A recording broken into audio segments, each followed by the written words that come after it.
Hola mi comunidad linda, mi comunidad hermosa, ¿cómo están el día de hoy?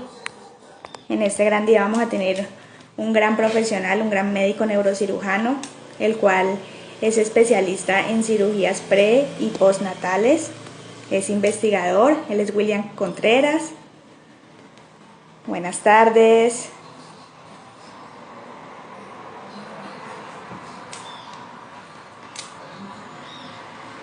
Hola,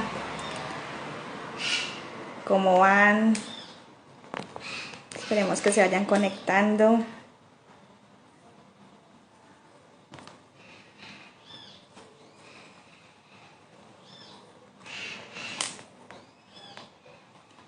Hola, hola.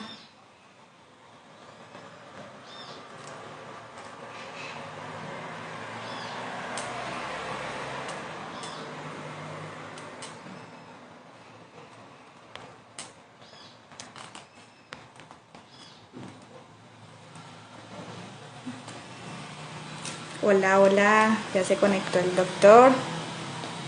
Hola, Katy. Hola, Lady. Las personas que se van conectando, por favor nos van haciendo preguntitas mientras vamos contando nuestra experiencia y nuestro conocimiento de vida.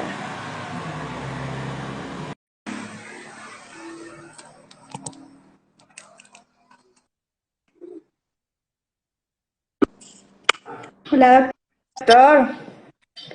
Un gusto conocerlo. Buenas noches, el placer es mío, ¿cómo Bueno, estás? muy bien, ¿y usted? Bueno, muy bien, terminando jornada ya en la casita, Ah, qué todo muy bueno, bien. gracias a Dios. Doctor, bueno, me vuelvo a presentar. Soy Luisa Silva, nací con espina bífida. Actualmente soy psicóloga y brindo apoyo a esta gran comunidad, la cual se llama Comunidad Bifivida. Muchos son cuidadores primarios y muchos también tenemos el diagnóstico. Entonces, usted es un gran médico, un gran neurocirujano. Quisiéramos saber quién es usted, quién es William Contreras, en qué se especializa, cuál es su labor.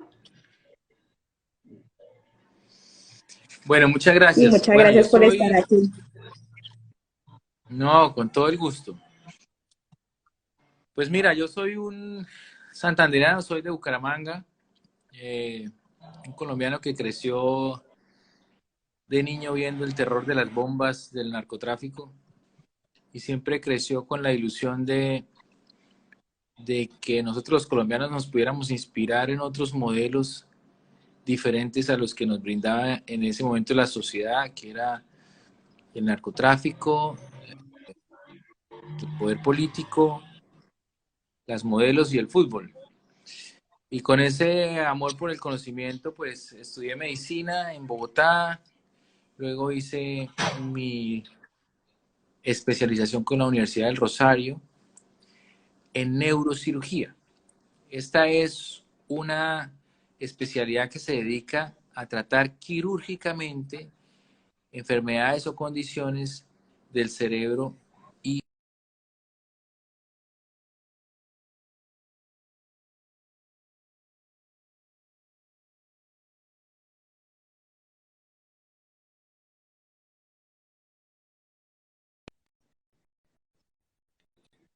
dedicaba a esos 5 años y después gano una beca para hacer una primera subespecialización correspondería a lo que se llama una maestría en cirugía de columna. Entonces la patología de columna es muy importante para nosotros los neurocirujanos porque es mucho más fácil que alguien tenga un dolor lumbar o alguna alteración en la columna a que tenga una lesión en el cerebro. El porcentaje es de 80 a 20%. Entonces, estamos llamados los neurocirujanos a hacer una muy buena práctica de cirugía de columna. Y como conocemos la anatomía y conocemos el tejido nervioso, la médula y los nervios, estamos llamados a ser, digamos, los líderes en este tipo de condiciones. Eh, Históricamente los ortopedistas también han empezado a hacer cirugía de columna y es un campo que ha evolucionado a cirugías mínimamente invasivas, etcétera. Eh, pero nosotros como neurocirujanos hacemos eso. Entonces, Hice esa primera subespecialización en Curitiba, Brasil. Luego quise hacer una cosa que se llama neuromodulación, y es que a través de chips en el cerebro, colocando electrodos en el cerebro, tú puedes cambiar el comportamiento motor o psiquiátrico de una persona. Entonces tú colocando un chip en el cerebro, aunque eso parezca ciencia ficción, puedes hacer que una persona que está deprimida ya no esté deprimida, o al menos no intente el suicidio. Personas con trastornos obsesivos compulsivos se pueden tratar, personas con agresividad severa, y todos estos casos los hemos hecho en Colombia. Pero había que aprender esta tecnología afuera porque no existía realmente centros de formación en el país. Eso lo hago en Sao Paulo, en la Universidad de Sao Paulo, en el Hospital das Clínicas, que es un monstruo hospital, son 2.600 camas, es la meca de la medicina en Latinoamérica. Y estando ahí gano una beca para irme a Alemania. Entonces me voy 6 años a Alemania, Friburgo, al sur de Alemania. Allá hago un doctorado. Empiezo a estudiar enfermedades neurodegenerativas que todas tienen en común la muerte de poblaciones neuronales. Se muere un grupo de neuronas, por ejemplo en el Parkinson específicamente, las neuronas que producen dopamina, entonces los pacientes empiezan con temblor, no se pueden mover muy bien, etc. En las demencias tipo Alzheimer se muere básicamente toda la población neuronal, entonces uno ya después no se acuerda ni cómo se llama. Y la idea era reemplazar esas neuronas. Entonces me meto yo en un proyecto de trasplante neuronal. Entonces he escuchado, que trasplante de hígado, que trasplante de riñón, etc. Incluso alguien alcanzó a proponer trasplante de cabeza. Eso no existe porque la persona quedaría parapléjica, pero sí podemos intentar un trasplante de grupitos específicos de neuronas en algunas patologías como el Parkinson y el Huntington. Se hicieron unos protocolos. Bueno, gané yo muchos premios por eso, hice un doctorado summa cum laude, etc. Pero yo seguía con esa idea de volver al país. Recibo una invitación para volver a trabajar en Brasil, donde termino haciendo un postdoctorado, vuelvo a Brasil, paso un par de meses también en la Universidad de Harvard, en Boston. Y bueno, y finalmente volví al país en el 2015, al finales, empezando el 2016, porque quería hacer mi proyecto inicial, que era poder aportar aquí en Colombia, ¿no? Llego a la clínica Foscal, empiezo a trabajar ahí, eso es en Bucaramanga, y también recibo una invitación para trabajar en Barranquilla, desde donde estoy transmitiendo en este momento, en varias clínicas de la ciudad. Entonces me muevo entre Barranquilla y Bucaramanga. Muchas gracias, doctor. Muy agradecida de que esté hoy con nosotros contándonos su historia de vida, en qué se especializa y qué es lo que hace, lo cual nos ha servido mucho a nosotros, las personas que nacimos con este diagnóstico de espina bífida. Doctor, desde su conocimiento, muchas personas pues quieren saber de qué trata la espina bífida, qué es esta patología. Bueno, la espina bífida es un defecto en el cierre del tubo neuronal, ¿vale? Así se define, un defecto en el cierre del tubo neuronal. Y resulta que nosotros inicialmente somos solamente un cúmulo de células, y ese cúmulo de células que inicialmente pueden producir cualquier órgano, en algún momento dicen, ¿sabe qué? Yo, como nosotros los médicos, yo voy a estudiar ortopedia, yo voy a estudiar neurocirugía, yo voy a estudiar pediatría. Entonces las células dicen, ¿sabe qué? Yo me voy a formar el hígado. Chao, nos vemos. Como cuando se van los hijos de la casa. ¿Sabe qué? Yo me voy a formar el riñón. ¿Sabe qué? Yo voy a formar el sistema nervioso. Entonces hay un grupo de células que se van especializando, eso se llama especialización de las células o diferenciación de las células, y hay un grupo de células encargadas de formar el primordio, o sea, la base de lo que sería el cerebro y la médula. Y esto, lo más interesante de esto es que esto ocurre en la semana 3 de gestación. ¿Cómo así en la semana 3 de gestación? O sea, la mujer ni siquiera se ha enterado que tiene un retraso. ¿Mm? Y ese es el gran problema, porque cuando un embarazo es no digamos no deseado, sino no preparado, entonces no se han tomado algunas medidas que deberían tomarse, como cambios en algunas condiciones o, digamos, hábitos dietarios. Una mujer que se va a embarazar debería suspender algunos medicamentos que toma. Por ejemplo, cuando se sufre ataques de epilepsia, se debería suspender algunos medicamentos que se saben que pueden producir algunas alteraciones congénitas.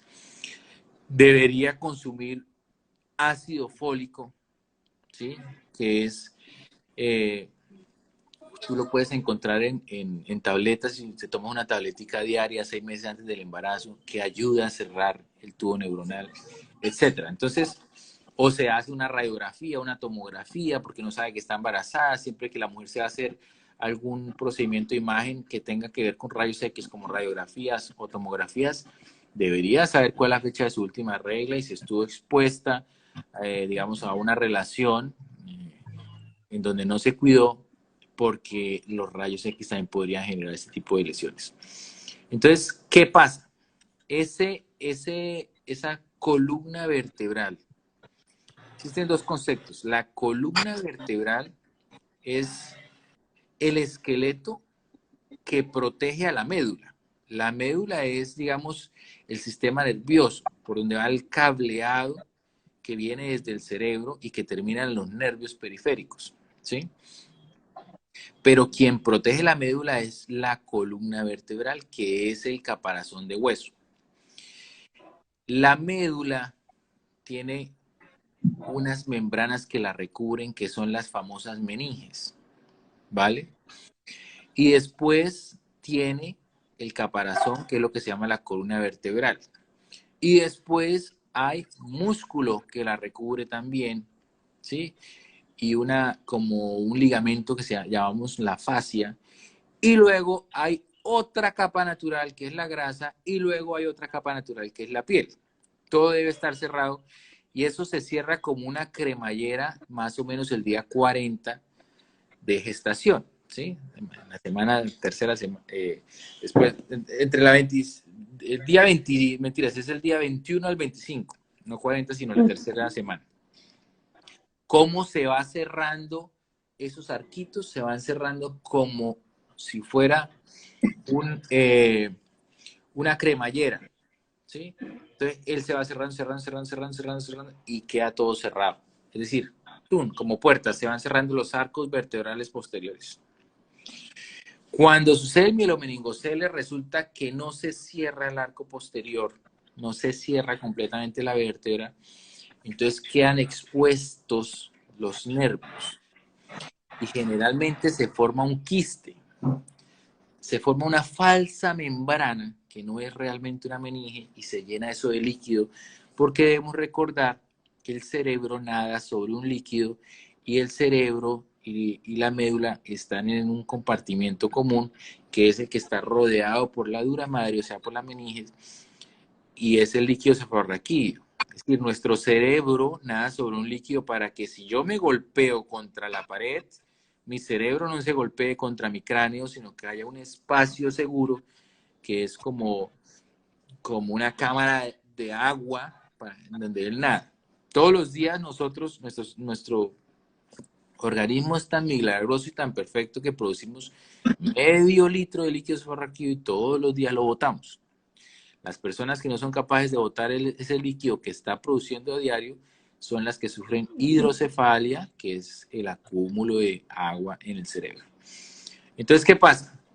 No se cerró la columna, generalmente a nivel lumbosacro, la parte inferior de la columna. ¿Puede uno tener un defecto a nivel torácico? Claro.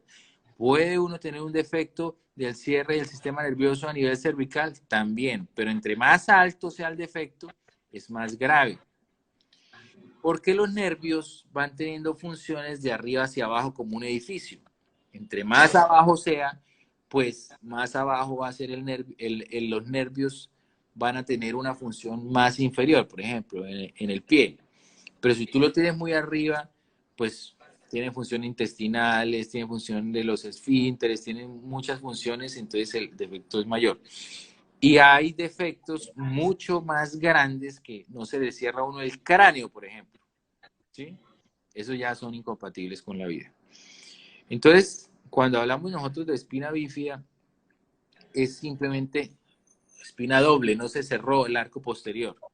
Y hay varios tipos. Entonces, mielosquisis, mielomeningocele, meningocele. Eso simplemente dice qué es lo que está expuesto. Si están expuestas las membranas, si hay un quiste, si está expuesta y salía la médula o qué es lo que está expuesto. ¿Vale? Eso es lo que se llama espina bífida y, digamos, para ser exactos, el mielomeningocele es el más común de los defectos de la espina bífida, que es donde está expuesto. Mielo significa la médula, meningo significa las meninges o membranas están abiertas y cele es simplemente algo como una herniación, algo que se salió. Entonces generalmente tiene un quiste. Doctor, ¿y por qué decimos que entonces cuando tenemos mielomeningocele o meningocele o espina bífida abierta, oculta, todas las que hayan, nos da Arnold-Chiari-2 o también hidrocefalia? ¿Por qué nos dan este tipo de patologías también? Ok, bueno, entonces pasa lo siguiente. Como nuestro cerebro y nuestra médula están nadando sobre ese líquido y ese líquido está contenido en la dura madre, si nosotros abajo tenemos un agujero, ese agujero ejerce un efecto de sifón. Todo se cae por ahí, todo se sale por ahí. Entonces ese efecto de sifón hace que el cerebelo, que es una estructura que tenemos, es como un cerebro chiquitico que tenemos detrás del cerebro, ese cerebelo desciende. Y eso es lo que se llama el Arnold-Chiari. Mm. Se cae el cerebelo. El problema de la caída del cerebelo es que obstruye el paso del líquido cefalorraquídeo. Entonces ese líquido cefalorraquídeo que debería drenarse se empieza a acumular como una represa en el cerebro y produce hidrocefalia y los pacientes terminan, muchos de los pacientes, con una derivación, o sea, toca poner una manguerita que saque el exceso de líquido, no hay otra forma de tratarlo, ¿sí? Entonces el Arnold-Chiari básicamente es que la amígdala cerebelosa, que es una parte del cerebelo, se incrusta contra el tronco cerebral, que es la unión entre el cerebro y la médula, y produce obstrucción del paso del líquido cefalorraquídeo, produciendo hidrocefalia. Pero además, como está tocando el tronco, le puede dar a uno mareos, vértigos, dolor de cabeza, etc. Entonces, básicamente se produce porque está abierto algo que no debería estar abierto, que es la espina bífida. Por eso, la Uh-huh. espina bífida requiere tratamiento quirúrgico, ¿sí? Excepto que esté cerrada, que como dices tú, uno apenas tenga un lipoma o otra lesión, pero que la piel esté íntegra, pues uno puede observar al paciente. Pero generalmente nacen con un defecto, un quiste, los pacientes, entonces eso hay que corregirlo y probablemente poner una derivación para tratar la hidrocefalia. Y ahí es que se genera la cirugía pre y postnatal, que es la que usted hace, ¿cierto? Para Correcto, corregir el diagnóstico. correcto. Entonces, ¿qué tenemos? Uh-huh. Se está formando un embrión y se formó bien. O se está formando un embrión y se detuvo la formación del embrión, entonces no se cerró la columna y se salieron los nervios. Entonces, cuando enfrentamos esa situación y necesitamos corregirlo quirúrgicamente, con todos los avances de las imágenes nos hemos dado cuenta de algo muy importante. Las ecografías antes, no sé si viste que en Netflix están pasando una cosa que se llama The Surgeon's Cut, que es como la historia de varios cirujanos, y hay un video de un cirujano que hace fetoscopias. Y me parece interesante porque muestran cómo hacía el diagnóstico por ecografía de algunas alteraciones congénitas de los niños en la barriga de la mamá, pero hace 30, 40 años. Ahora, si tú vas a ver cómo es una ecografía hoy, eso es una locura. Lo que pasa es que nosotros estamos tan acostumbrados al avance de la ciencia que ya no nos impresiona poder tener una ecografía 3D y saber cómo es la cara de un bebé antes de que nazca. Pero eso antes era pura ciencia ficción. Eso, uno veía una manchita, ve, aquí está su hijo, y uno, uy, tan bonito, pero ni idea, ¿sí? Hoy en día ¿Qué fue las lo que me pasó a ecografías, mí? ¿Qué fue lo que le pasó a mi mamá? No, no supieron que yo venía con espina bífida hasta que nací. exactamente. Pero hoy, hoy se puede hacer ecografía, resonancia, un montón de cosas. Las ecografías son, mira, es chistoso. Eso es como como el cine. ¿Te acuerdas que uno iba y veía un cine en 2D? Entonces después dijeron que no, que el cine es 3D, uses unas gafas. Entonces, 3D, sale el tiburón ahí, ya, listo. No, que el cine es 4D. Entonces resulta que si va pasando por un bosque, le echan a uno dientecito. Entonces uno siente, ay, el dientecito del bosque. No, que es que ahora el cine es 5D. Entonces si usted va en una nave, se le mueve la silla. No, es que es 6D. Entonces si ahí sale el mar, entonces le echan agua. Eso es una locura. Pues ecografía es lo mismo. Entonces, que ecografía 4 y 5D y no sé qué, una locura, pero es fantástico. Entonces, ¿qué nos sirve? Nos sirve para ver que esté bien formadito el bebé, que esté bien formadita la columna, con mucha precisión, pero no estamos hablando de la ecografía a los 9 meses, porque claro, a los 9 meses todo ya tiene forma, ¿sí? Todo ya tiene forma. Eso es como, veo allá una persona que va llegando, entonces, ay, ¿será mi mamá? ¿Será mi novia? Y ya cuando la tiene uno aquí, pues ya la ve bien. Pero lo interesante de esta ecografía es que desde la semana 11, que eso es una cosita así, usted ya ve con mucho detalle la anatomía. Entonces, usted puede saber desde la semana 11 si ese paciente tiene un mielomeningocele. ¿Cómo lo sabe? Entonces, hay una cosa que se llama el signo de la banana, que es que uno ya puede predecir midiendo el cráneo si están muy grandes los ventrículos, que son las cavidades que producen el líquido cefalorraquídeo o que mantienen el líquido cefalorraquídeo, o si tiene un arquito chiquito. Si yo miro de lado la columna, tiene un arquito chiquito que no se cerró, entonces uno ya puede sospechar el mielomeningocele. Lo interesante de la historia es que cuando usted diagnostica el mielomeningocele en la semana 16, el niño está moviendo las piernas. Pero muchos de esos niños en la semana 27 ya no movían las piernas o al menos ya no la movían tan vigorosamente. Entonces la ciencia humana dijo, uy, tenemos un problema. Porque cuando diagnosticamos el defecto, el niño mueve bien las piernas. O sea, esos nervios todavía están funcionando bien. Pero si esperamos mucho, semana 27, ya no las está moviendo bien. Entonces, ¿qué hacemos? No podemos sacar el niño a la semana 27 porque un niño generalmente nace en la semana 40. Entonces, en la semana 27 no tiene desarrollado muchos órganos, sobre todo la parte pulmonar, se pone en riesgo la vida del niño, ¿sí? No podemos sacar el niño. Entonces, estábamos como, bueno, tocará que nazca y ojalá que mueva las piernas. Hay un porcentaje de niños que las mueven al nacer, pero esa no era la solución. Entonces se inventa lo que se llama la cirugía intraútero. Vamos a hacer una cirugía, corregirle el defecto al niño, dejar el niño que siga su embarazo en la barriga de la mamá. ¿Listo? Eso es el origen de la cirugía intraútero, para que el niño nazca ya con su defecto corregido. Además hay muchas células madre, lo que se llaman reparadoras en la barriga de la mamá, entonces la cicatrización es fabulosa, etc. Pero cuando nace esta cirugía, lo que se hacía era cesárea, se expone el útero, que es como un balón de básquet, se abría el útero, perdón, se sacaba al niño, la espaldita del niño, se corregía el defecto.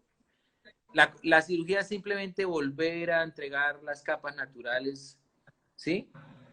Unir las meninges, cerrar la médula, cerrar el músculo, cerrar la grasa y cerrar la piel. Eso es la cirugía. Obviamente usted tiene que saber qué es qué. Eso es como el que va a desactivar una bomba. En que corto todos los cables. No, porque entonces usted le cortó el nervio y ya no mueve las piernas.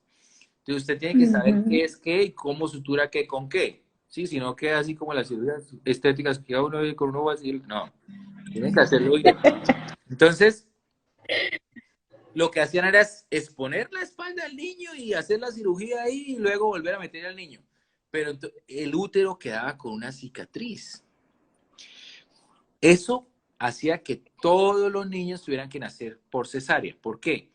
Porque estamos hablando de semana 26, entonces le quedaban al niño un par de semanas más, unas 15 semanas, pero el útero no alcanzaba a cicatrizarse como para ir a un trabajo de parto. ¿Qué es un trabajo de parto? Es un músculo que se tiene que contraer para sacar al bebé.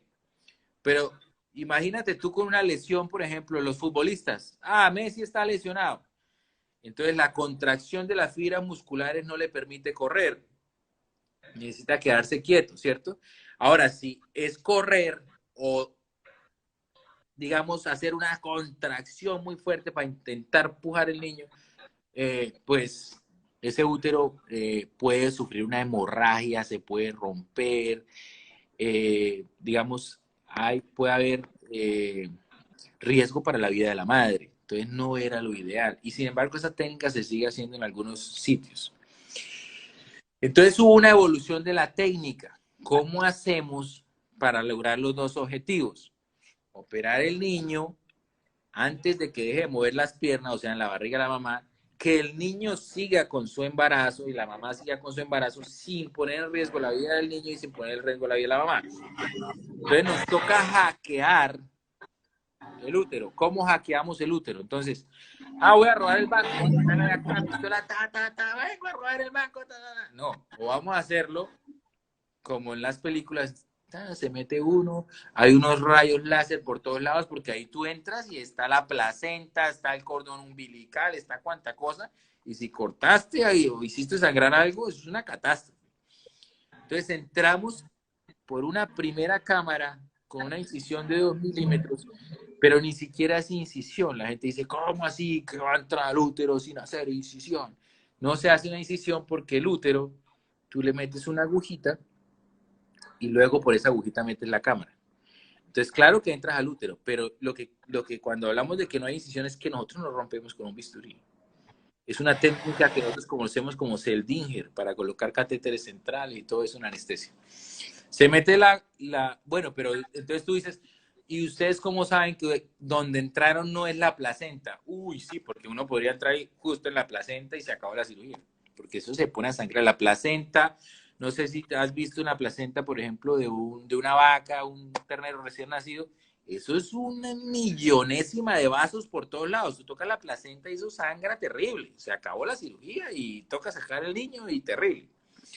Entonces lo que hacemos es ponemos el útero, hacemos por ecografía, vemos dónde está la placenta, dónde está el niño, y ahí es donde podemos entrar que sea seguro. Metemos la cámara, ya vemos el niño, eso es fantástico, eso es como llegar al espacio exterior, ver el niño ahí, chiquitico, eso es espectacular. El niño nada sobre un líquido, ¿cierto? El líquido amniótico. Entonces nosotros sacamos el líquido, al sacar el líquido, el útero queda casi que pegado al niño. Entonces, a medida que vamos sacando el líquido, vamos metiendo gas, CO2. Entonces, el niño va a quedar en una cámara que es el útero y nosotros podemos ver con CO2 tibio al niño. Lo acomodamos, que no es tan fácil porque el niño puede estar así de frente y nosotros necesitamos mirarle la espalda, lo vamos acomodando. A veces tiene circular al cuello el cordón, nos toca sacarlo, etc. Y quedas puesto el defecto. En esa primera parte de la cirugía están involucrados médicos, cirujanos obstétricos, están involucrados cirujanos fetales, y ya cuando se ve el defecto, que es como un ojal, entonces ahí entro yo, que soy el neurocirujano que maneja, digamos, los tejidos nerviosos, expongo como que hoy tratando de armar ese gran montón de nervios que hay, ese gran quiste, y vamos cerrando por capitas, también con la ayuda de un cirujano pediátrico que me ayuda, que se llama Cristóbal Abello, y queda cerrado y eso queda una belleza porque ya queda cerrado el defecto y el niño al final le ponemos otra vez líquido, no el líquido amniótico porque tiene riesgo de infección, sino un líquido normal, y el niño a medida que él va orinando va creando otra vez su líquido amniótico y la mamá sigue el embarazo. Esta semana fue noticia que nació el primer niño por parto vaginal, que se llama Yoshua, con esta técnica, porque la técnica la hacen pocos centros en el mundo. Yo me formé junto con el doctor Miguel Parra en el Texas Children's Hospital, pero por protocolo ellos hacen cesárea en la semana 37. Nosotros quisimos esperar a ver si no era necesaria una cesárea y voilà que tuvimos la suerte de que pudo nacer por parto vaginal, demostrando que nosotros habíamos entrado al banco sin hacer bulla y nadie se dio cuenta y habíamos podido hackear el útero, de tal manera que ese útero se pudo contraer y no tenía una lesión grande y no sangró y no pasó nada y el niño nació por parto vaginal, está cicatrizado, mueve sus piernas, sin hidrocefalia, una belleza. No es el primer caso que nosotros hacemos, nosotros ya llevamos 2 años con este proyecto, pero habíamos hecho casos que habían terminado en cesárea. Este es el primero por parto vaginal natural, que es algo muy, muy importante, Luisa. Yo no sé por qué. A mí háganme cesárea. Hay una sobreindicación de cesárea en el país. Todo el mundo cesárea. ¿Y cuándo me programa la cesárea? No, las cosas naturales. Hay que volver a las cosas naturales, ¿sí? Eso hasta tú que eres psicóloga, los psiquiatras, los psicólogos saben que cuando uno nace por parto vaginal, le toca dar una lucha, la primera lucha, porque llegamos al mundo que es tan complejo. Entonces, si usted desde el principio dio la lucha para nacer, entonces ya está formando su carácter. Versus la cesárea. O sea, la cesárea tiene unas indicaciones puntuales. Entonces tenemos unas sobreindicaciones necesarias y nosotros también queremos mandar ese mensaje de que no todos los niños necesitan cesárea. Ahora, si hay alguien conectado que dice, ay, pero a mí me operaron después de nacer. Claro, porque eso es también parte de lo que se hace, porque esta técnica, digamos, de la fetoscopia es nueva, aunque la otra técnica que nombré inicialmente ya tiene varios años. Pues es que lo que se hacía era el niño nace y se opera, ¿sí? Se opera ya, digamos, ahí el niño solito en una sala de cirugía. Eso también es válido, hay que hacerlo con mucho cuidado, hay que tener experticia para que si el niño viene con un defecto, pues uno no va a aumentarle el defecto, ¿cierto? Me refiero al defecto neurológico, al déficit neurológico. Poder armar otra vez las capas sin que el niño salga con un déficit aumentado. ¿Y por qué es importante y cuándo se opera? Si se tiene un quiste grande, si tiene una exposición, es muy importante operar en las primeras 48 horas, ojalá en las primeras 24 horas, porque como habíamos dicho, que la médula tiene un líquido y está comunicado con el cerebro, si se infecta al niño que está muy cerca de la cola, del popó, etcétera, le puede dar una meningitis, ¿cierto? Se puede morir el bebé. Entonces, esto no es que, bueno, yo lo opero, tráigalo a los 3 meses. No, eso hay que operarlo inmediatamente, ¿vale? Y lo digo porque muchas veces vemos pacientes, por ejemplo, que vienen de La Guajira o otras partes periféricas con unos defectos gigantes, una cosa que uno dice, Dios mío, y tienen, no sé, 4 o 6 meses. Entonces, esa tampoco es la idea. Doctor, cuando es lipomeningocele, cuando es el menos grave, digámoslo así, dicen que no, que todavía no lo operemos, que todavía no sabemos qué hacer. Muchas personas les ha pasado que los papitos no saben qué hacer porque dicen que todavía no. Ahí, ¿cómo sería? Bueno, primero, cada caso es individualizado. ¿Sí? Nosotros no podemos decir, no, es que si es esto, se hace esto, si es esto, no.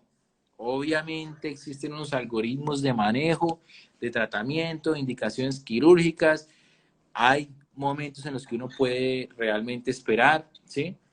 ¿Qué pasa con el lipomeningocele? Es simplemente que una de las capas que uno tiene, que es la capa, digamos, grasa, está metida, se quedó metida en un sitio muy abajo donde no debería quedarse. Imagínate las capas de la Tierra. Aquí la Tierra tiene unas capas, ¿sí? Entonces, uno debe tener también unas capas. Primero la médula, luego las meninges, que son las membranas, luego viene el hueso, luego viene el músculo con su aponeurosis, luego viene la grasa y luego viene la piel. En el lipomeningocele, esa grasa, como se formó todo al revés, quedó metida ya en la médula. Entonces, el primer mensaje es que uno puede tener tumores en la médula de tejido graso. No es un tumor. O sea, eso no debería en principio crecer como un gran tumor. No debería crecer. Está colocado ahí, pero se puede sacar. Ahora, ¿Hay que sacarlo inmediatamente? Que es tu pregunta. No, no hay que sacarlo inmediatamente, pero puede venir asociado con una cosa que se llama la médula anclada. Y es que hay unos ligamentos y el filum terminal están metidos dentro de ese lipoma o lipomielonmeningocele. Entonces, a medida que el niño va creciendo, la médula también debería ir creciendo con él, pero no puede porque está agarrada a la lesión de grasa. Entonces, sí es importante cortar eso para que la médula pueda seguir creciendo con la velocidad que crece la columna, porque el niño va a crecer, ¿sí?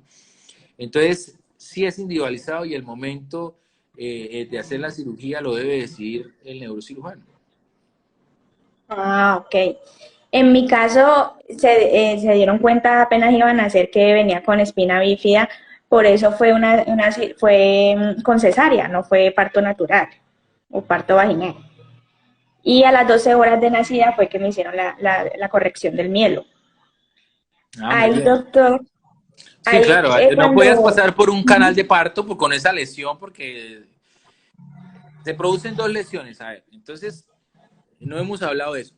¿Por qué el niño que mueve las piernas a la semana 16 las deja de mover a la 27 o empieza a moverlas menos? Por dos cosas. Como el defecto está abierto y los nervios están expuestos y el niño está en la barriga, tú has visto que las mamás dicen, ay, me está pateando el niño, venga, tóquelo, no sé qué. El útero no es tan gigante como para que diga uno, no, es que yo tengo una finca de útero. No, el niño está ahí con la mamá en un espacio muy reducido. Entonces, si yo tengo mis nervios expuestos en la espalda, ellos van a chocar contra el útero. Y cada vez que choquen, entonces van a perder función. Ese trauma mecánico va dañando el nervio. Pero adicionalmente a eso, el líquido amniótico tiene un pH que va dañando el nervio también. Los nerviecitos son como cables y deberían estar recubiertos, pero si están expuestos, es como si el cable del cargador de tu celular, este cablecito, el cable va por dentro, por fuera tengo una silicona, que es la que me lo protege, pero lo que sirve va por dentro, que es el metal. Pero si está expuesto el metal, pues se puede dañar, ¿cierto? Lo mismo con los nervios, no deberían estar expuestos, deberían estar cerrados. Entonces, si está expuesto al líquido amniótico, pues los va a dañar y llega un momento en que puede dejar de mover el niño las piernas. Ya. Sí, o sea, depende del dictamen del neurocirujano que diga va a ser, la cirugía va a ser cuando nazca o va a ser intrauterino Sí, en en la semana principio, que... si tú tienes un quiste, hay un defecto, está expuesto, eso hay que operar las primeras 24, máximo 48 horas. Ya. Doctor, acá nos preguntan que si solamente a nivel latinoamericano hace esa cirugía. Sé que hay un grupo importante en Sao Paulo. Hay un grupo muy importante en Sao Paulo que tiene aportes muy importantes en esta técnica. Y hay un grupo importante en Chile, hay un grupo muy importante en México y ahí en adelante en Latinoamérica, pues con esta técnica específica que es de los tres puertos con entradas de 2 milímetros no más, ya está el grupo de París, de Inglaterra, el Children Texas en Estados Unidos, que es nuestro gran aliado. Sí. Muchas gracias, doctor. De acuerdo entonces a esta cirugía pre y postnatal, eh, qué le recomendaría a usted a las mamás primerizas, a las mamitas a las mamás futuras de si llega a pasar por esta condición? Que se ¿Qué operen. cuidados? No te entiendo la pregunta. Si hay un diagnóstico, Si hay un diagnóstico. buscar un equipo que le haga la cirugía intraútero. Ahora, si no se puede garantizar el resultado de la cirugía o no existe el grupo, pues habría que operarlo postnatal en las primeras horas. Ya. Y en Colombia se hace en Barranquilla. Sí, el grupo que tenemos nosotros está en Barranquilla. Barranquilla. Y sí, nosotros operamos en Barranquilla. hay un grupo que recibe una asistencia de un grupo de Barcelona, que vienen algunos especialistas a ayudarles en la cirugía, que es el grupo de la Clínica del Country en Bogotá, pero tal vez entiendo que por ahora, por la pandemia, el programa debe estar un poco detenido, no sé. Nosotros, digamos, somos el único grupo que realmente somos todos colombianos y estamos haciendo esto en una base regular. Pero sí, la idea es que las tecnologías llegan y tienen que ser, el conocimiento tiene que ser compartido y tiene que ser multiplicado, ¿no? Lo bonito de las técnicas quirúrgicas y los aportes que uno puede hacer como cirujano es no solamente hacerlo uno, sino enseñar a hacer a los demás las técnicas de tal manera que la técnica pueda uno estar operando sin operar. Ese es, digamos, el sueño de todo aquel que es pionero en alguna técnica o que es muy bueno en algún tipo de cirugía, enseñar a los demás a hacerla para poder llegar a más gente, porque muchas veces, mmm, digamos, uno no tiene el tiempo para operar a todo el mundo. Entonces, la idea de los legados son esos, que quede el legado y que otras gentes apliquen esas técnicas, ¿no? Así es, doctor. Yo vivo en Cali, Colombia. ¿Cómo ha visto usted el avance de esta cirugía en Cali? ¿De pronto sabe algo de Cali o de Medellín, que son también ciudades principales, Bogotá? Conozco un cirujano fetal en Medellín que ha asistido a estas reuniones. Se llama el Fetal Group y la última vez nos reunimos en Alicante, en la ciudad en el país de España, porque realmente sigue siendo un grupo muy reducido, no son más de 20 centros en el mundo. No son más de 20 centros en el mundo. Sé que en Medellín se tiene la dificultad de los comités de ética que aún no están muy confiados en la técnica y, digamos, se ha detenido un poco el desarrollo por eso. Y es algo que vemos mucho en Colombia, que se hacen comités de ética y a veces se exagera en prohibir algunas investigaciones que deberían hacerse o en liberar algunos procedimientos que realmente tienen beneficios. Pero por eso es tan importante los resultados que nosotros estamos teniendo, porque estamos demostrando que sí vale la pena y que el riesgo para la madre y para el feto es pequeño. Que son más los beneficios que los contras, Que los riesgos, claro, pero hay que que los saber riesgos. hacerlo. Hay que saber hacerlo, por supuesto. Doctor, relacionado a los beneficios y los riesgos, ¿cuáles nos podría nombrar unos principales como beneficios y como riesgos de hacerse la cirugía? Pues el beneficio es que el niño preserva su función neurológica. El beneficio es que en el 2011 se hizo un estudio que se llamaba el MOMS y comparaba los niños que se operaban después de nacer con los niños que se operaban en el útero. Y fue tan impresionante el beneficio de la cirugía que el estudio tuvo que interrumpir. Y dijeron, no, pues eso ya quedó demostrado que es mejor operarlo en el útero, ¿para qué nosotros seguimos haciendo este estudio? Nuevamente, pero hay que saberlo hacer y hay que saber cuál es la técnica porque obviamente existen riesgos, desprendimiento de placenta, una infección que llamamos coriamnionitis. Entonces se mete un instrumento que está infectado o se contaminó un guante, etcétera.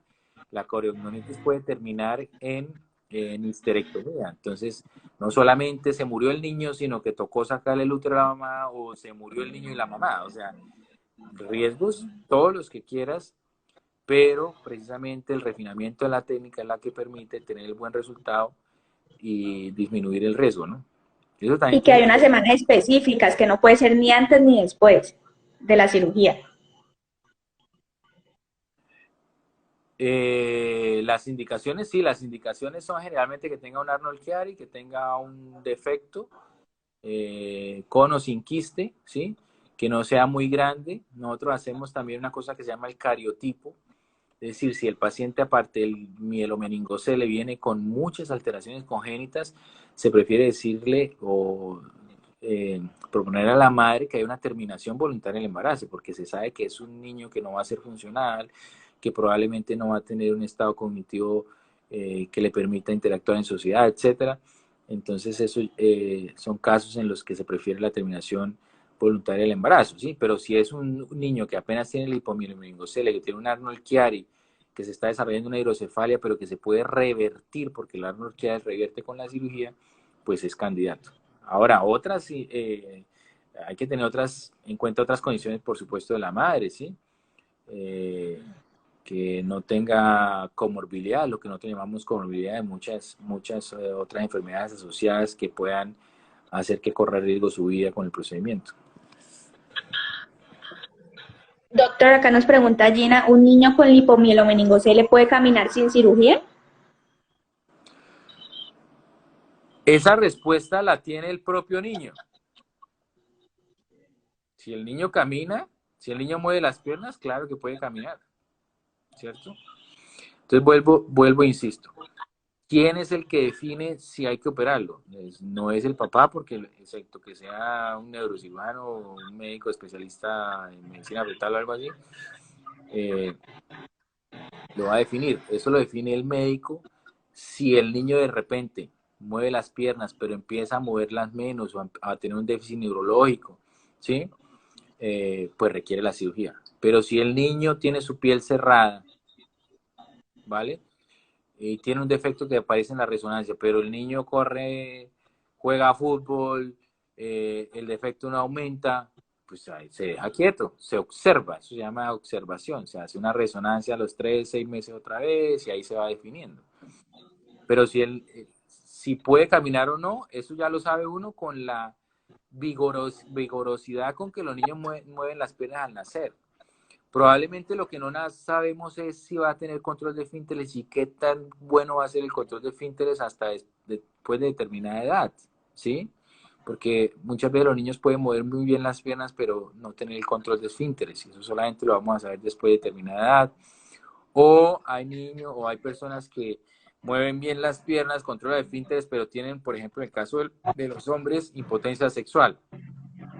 Solamente lo vamos a saber en el momento en que por su edad empieza a tener las primeras erecciones. Entonces son cosas que vamos a saber en el tiempo, pero caminar, pues uno sí lo puede predecir según la vigorosidad con que los niños mueven las piernas. Muchas gracias, doctor. De acuerdo a los especialistas que están inmersos pues, en este tema de la cirugía y del diagnóstico de la espina bífida, me habías dicho que son neurocirujanos, ¿cómo se dice? Ginecobstetra. Obstetricia, ginecobstetra, ¿qué más? ¿Cuáles más me habías dicho? Bueno, mira, Te nosotros, dijeron que habían, sí, por nosotros ejemplo, en el de Joshua habían 26. 26 no, 6. Ah, 6. Pero es que tú sabes que una cirugía generalmente la hace un solo especialista o un especialista acompañado de un colega. En este caso somos 6, es un número bastante importante y es como funcionan los grandes centros que hacen esto en el mundo, ¿sí? Entonces se trata de lo siguiente, necesitamos un anestesiólogo que esté formado específicamente en este tipo de cirugía, porque al niño, por ejemplo, hay que ponerle anestesia, aparte la cirugía se hace con anestesia general para la mamá, pero el niño se puede mover. Entonces nos toca ponerle anestesia a través de una aguja que entra por uno de los canales de trabajo y hay que saber las dosis, etcétera. Entonces eso nos ayuda al anestesiólogo que está formado para eso. Él se llama Juan David Hernández y digamos, hemos ido varias veces al Children Texas para conocer los protocolos. Luego tenemos dos obstetras, el doctor Guido Parra y el doctor Miguel Parra, que ellos nos hacen la cesárea, porque es que hay que exponer el útero, entonces hay que hacer una incisión en la piel para poder exponer el útero. Y ya una vez tenemos el útero allá afuera como si fuera un balón de básquet, entonces ya entra el cirujano pediatra, el doctor Miguel Abello, y entro yo a corregir el defecto. También está todo el tiempo ayudándonos con la monitorización el doctor Yesid Miranda, que es también cirujano fetal, y su misión durante todo el tiempo es con el ecógrafo ir mirando la posición donde está el niño, donde está la placenta y además la frecuencia cardíaca del niño, ¿sí? La frecuencia cardíaca del niño porque si el niño empieza a hacer bradicardia, o sea, el corazoncito empieza a latir menos, nos toca o abortar el procedimiento o esperar un rato o hacer alguna cosa, ¿sí? Entonces no podemos estar ahí operando 10 horas, no, porque el niño, para él, pues es un sufrimiento, de todas maneras es un trauma. Entonces tenemos que tener esa monitorización y se necesita alguien experto en ultrasonido. Entonces terminamos siendo 6 especialistas. Se dice especialista. Doctor, normalmente ¿cuánto dura la cirugía? ¿De 4 a 6 horas? ¿O depende también Se hace del una curva, procedimiento? ¿no? La primera cirugía la hacíamos en 6 horas, ya estamos de piel a piel, lo que nos llamamos nosotros, en un periodo de 4 horas. Ya expuesto el útero, digamos, y con la corrección del defecto son más o menos 2 horas que se hace. Aquí están preguntando que dónde me pueden encontrar. Bueno, mi nombre es William Contreras. Ahí está mi mail que es WO de William Omar Neurosurgery, que se escribe como neurocirugía en inglés, ¿no? Y en Google me encuentran facilísimo, William Contreras, neurocirujano. Así es, doctor. De acuerdo a las experiencias de vida, a los testimonios de vida que han pasado por muchos noticieros, que ya eras famoso, ya eras muy conocido en el tema de la cirugía y pues con la mamita, con la cuidadora primaria, ¿cuál fue la que más te impactó? ¿Qué nos podrías contar de alguna de tantas experiencias que has tenido con ellos, con los papitos? Sí, no, lo más importante es esa relación de confianza, ¿no? Nosotros siempre estamos como con la pareja, ay, yo te entregué todo, los novios, ay, yo te doy todo en la vida. Pero yo pienso que no hay nadie que le entregue a uno todo como un paciente que le entrega a uno realmente la vida cuando acepta un procedimiento en el cerebro, por ejemplo, como hago yo todos los días cirugía de cerebro, en la columna, o en este caso el bebé, ¿no? Que para la mamá es casi que más importante que ella misma. Entonces esas relaciones han sido muy bonitas. Este es un programa todavía bastante nuevo, bastante joven, ¿no es cierto? Y lo que soñamos es que aquí a 10 años nos podemos reunir en una playa con todos los niños caminando. Eso es digamos, la historia natural de lo que queremos que suceda. Pero sí agradecemos mucho la confianza de las mamitas de confiar en nuestro equipo y afortunadamente ha salido todo muy bien. Qué bien, muchas gracias, doctor. ¿Qué cuidados debe tener la madre antes y después de la cirugía en cuanto pues a la parte física o de pronto con el bebé? ¿Hay algunos cuidados específicos? No, la mamá a los 3 días está en la casa y sigue su embarazo normal. Nosotros sí tenemos algunos cuidados como dar un par de horas antibiótico, como dar unos medicamentos para que ese útero que de alguna manera fue manipulado no se excite mucho y empiece a presentar contracciones que puedan terminar en un embarazo prematuro, ¿sí?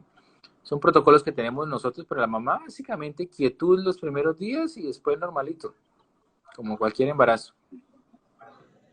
Ah, ok. Muchas gracias, doctor, por aceptar esta gran invitación. Excelente, nos encantó. Estamos muchos anodados de todo lo que nos contaste, de que no sabíamos cómo era, y nos brinda mucha información y conocimiento para poder saber cómo también llevar el diagnóstico y cómo poder, desde mi profesión, orientar a las mamitas a que lo busquen a usted, a que sepan cómo hacer para, porque muchas mamitas y también los papitos no saben qué hacer. Dicen, bueno, su hijo nació con espina bífida y esto qué, o van a nacer con espina bífida.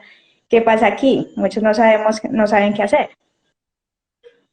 Sí, hay que buscar ayuda en grupos expertos como este que nosotros hemos tenido la fortuna de formar y mantener la calma, pensar que todo va a estar bien, pero actuar. O sea, lo más importante cuando uno tiene un problema es no esconderse, sino enfrentarlo y buscar ayuda. O sea, no tratar de resolverlo solo, buscar ayuda especializada y nosotros estamos encantados de poderles ayudar, poderlos orientar. Ahorita con todo esto de la pandemia, estamos a una llamada, estamos a un Zoom y luego poder definir las cosas. Si es que necesita un tratamiento pre o postquirúrgico, ¿sí? O un seguimiento de un paciente incluso adulto que de repente empezó con un dolor lumbar o que quiere saber si su déficit de esfínteres tiene solución, ¿sí? Que son cosas que nosotros también hacemos, colocamos electrodos a nivel sacro de estimulación medular que puede ayudar a que algunas incontinencias mejoren bastantes, tanto vesicales como rectales. Entonces hay mucho por hacer, es simplemente preguntar. Doctor, ¿y usted conoce la cirugía del mitrófano? ¿Cuál es? Esa de pronto, la del mitrófano, No, que hacen una derivación para poner una sonda y no utilizar más pañal en el ombligo, hacen la derivación, como unos conductos. ok. Bueno, esto probablemente lo hacen nuestros colegas urólogos, ¿no? Ah, ok. Entonces hay mucho, Lo que esa se es la que hace, yo sí, tengo. nosotros lo que hacemos es, para saber si se tiene indicación de estimulación medular, entrar en un Ujú. programa de estimulación medular. ¿Qué es la estimulación medular? Simplemente colocar un electrodo en los nervios que controlan los músculos de los esfínteres, tanto el anal como el esfínter vesical, ¿sí? Eso va conectado a un marcapasos, básicamente, una batería que genera impulsos, manda estímulos eléctricos. Entonces, para saber si uno es candidato o no, entonces uno hace unos estudios de electromiografía, ¿sí? Y sabe si esos nervios realmente pueden responder o pueden ser activados a través de estimulación eléctrica o si ahí ya no hay nada, si no hay ninguna función. Y a través de hacer estos exámenes, que son exámenes sencillos, entonces uno podría ser candidato a una estimulación sacral, se llama eso. Ah, ok. Y las personas que nos hemos hecho la cirugía al mitrófano, ¿ya no es necesario mirar de pronto esta o se puede mirar también? Pues todo es posible, todo es posible. Yo creo que se podría investigar a ver si existe la indicación, las técnicas cada día son mejoradas, aparecen nuevas cosas, ¿sí? Eh, a veces menos invasivas. Entonces, claro que siempre hay que preguntar. Sí, también he escuchado, está la que nos dices y también he escuchado que hay una del Botox para como relajar la vejiga, también para ampliarla, ¿cierto? Correcto, cuando hay mucha espasticidad, entonces uno se coloca una inyección que es como la inyección que se coloca uno para las arruguitas. La arruga pues es una contracción muscular, entonces se relaja el nervio que contrae el músculo y eso es, eh, el Botox, digamos, es interesante, sin embargo, pues su efecto pasa, ¿no? Pasa en un par de semanas o meses. Entonces, pero sí, lo importante es buscar estos grupos especializados que le puedan decir a uno cuál es la mejor técnica, no cuál técnica hace uno, sino cuál es la mejor técnica para cada paciente. Así es. Miguel Ángel dice que me gustaría saber si puedo orinar normal y controlar mis esfínteres. Puedes contactarte con el doctor para que él sepa más o menos pues de qué trata tu diagnóstico, ya que en cada persona es diferente, así sea la misma espina bífida. Claro, es muy difícil, es como que yo le te dijera, oye, ¿puedo mejorar mis finanzas? O sea, nos tenemos que sentar, tenemos que Sí, ver los exámenes, pero siempre hay que mantener la esperanza, siempre hay cosas que están saliendo, ¿sí? Sin crear tampoco, sí. por supuesto, falsas expectativas. Así es, doctor. Me encantaría también, pues yo también ya tengo la cirugía del mitrofanote y eso, pues más o menos ya uno lo controla con esta cirugía, pero me encantaría también conocerlo y saber si de pronto con tanta tecnología que ya existe, de pronto en un futuro hay algo como lo pregunta Miguel Ángel, de que si algún día uno puede hacerlo de manera normal. Sí, el problema con los déficits neurológicos es que generalmente los déficits neurológicos son definitivos, ¿sí? Por ¿Son qué? ejemplo, son definitivos. Un paciente que Ah, tiene un trauma medular y sí. porque tuvo un trauma, quedó en silla de ruedas, pues no existe ninguna magia que lo haga caminar de nuevo, sino ya tendríamos, es decir, el trauma medular sería tendría una solución la medicina y no la tiene. Entonces, Ya. por eso te digo que cada caso es individualizado porque hay personas que tienen daños definitivos, o sea, ahí no hay nada, eso es como el que se murió, pero hay otros que sí tienen todavía algún tipo de respuesta en esos nervios y lo que puede uno hacer es intentar estimularlos a ver si puede tener el control o no, ¿sí? De hecho, nunca se sabe definitivamente, existe una prueba, primero se hace una prueba, se coloca a través de una aguja el electrodo, el paciente se va a su casa como si se llevara un Wallman o un radiecito, que es una pila externa, a ver si eso funciona o no funciona. Si no funciona, pues se saca el electrodo, si funciona, se coloca la batería definitiva. Entonces, Sí, es verdad. siempre es un poquito impredecible. Ahora, si uno tiene un daño definitivo y ahí el nervio no responde nada, por eso te digo que hay unos exámenes de electromiografía que le dicen a uno cómo están los nervios, pues no, ahí sí no habría nada que hacer. Ah, ok. Por ahora, porque de Por repente ahora. es algo. Sí. Muchas gracias, doctor. Dios lo bendiga. Muchas gracias nuevamente por aceptar la invitación.